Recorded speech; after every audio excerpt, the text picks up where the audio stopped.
तबे बनके जइबो तबे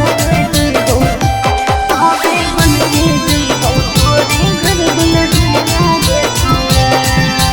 माँ प्रतिमा रिकॉर्डिंग स्टूडियो शेखपुरा। नाकाबा में देबौ तोरा नथुनिया गे छौरी, नाकाबा में देबौ तोरा नथुनिया गे छौरी। की बनके आजो घरवा में हमर दुल्हनिया गे छौरी, की बनके आजो घरवा में हमर दुल्हनिया गे छौरी। मनिले हमरा एकेगो बचनिया रे छौड़ा, मनिले हमरा एकेगो बचनिया रे छौड़ा।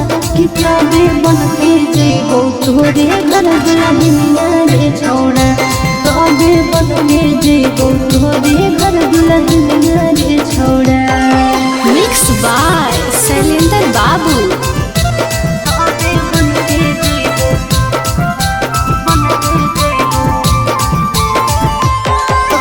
बनके जइबो तोरे घर दुल्हनिया रे छौड़ा।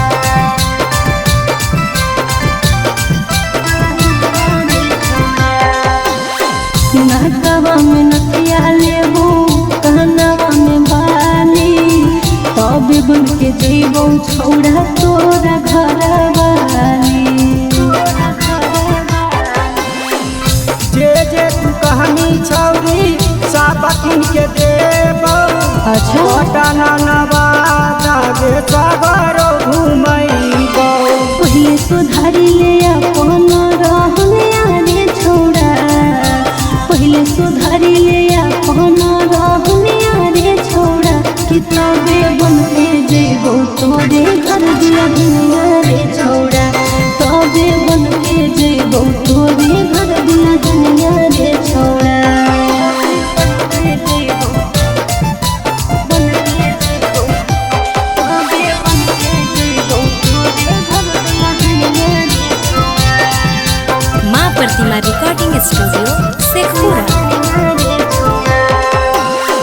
छौड़ा रोहितवा तोरा कहू हियो साच रे, हियो पसंद ता करे आजो हमसे बात करे।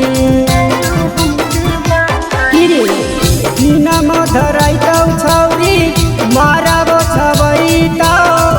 अंगना के बीचे हे गे गीतियो गाबैतौ।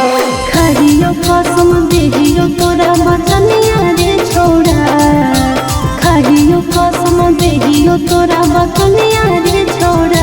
की बनके जइबो तोरे घरवा हम दुल्हनिया रे छौड़ा, बनके जइबो तोरे घरवा हम दुल्हनिया रे